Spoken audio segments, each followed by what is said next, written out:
This is an idea that has been kicked around for a long time. People in Washington and elsewhere have been talking about having the government do more to negotiate lower drug costs, specifically leveraging lower drug costs for people on Medicare.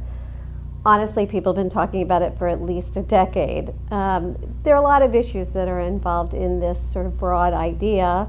One is, how would this happen? Would this be for all drugs that are covered by Medicare? Would it be for a subset of drugs? And I think at this point, it's sort of a general sort of feeling that something should be done about drug spending, but we won't really know what the impact will be until these policies get better defined.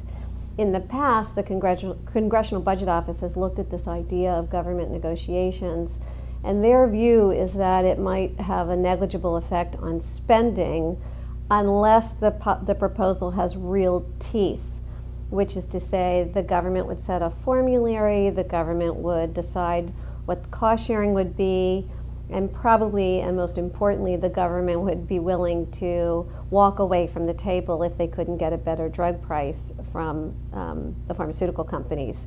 So this is a big idea, and I think the question is what are the specifics underneath this broad idea? And of course there are big political forces and major stakeholders engaged in this debate, which is why it hasn't happened so far.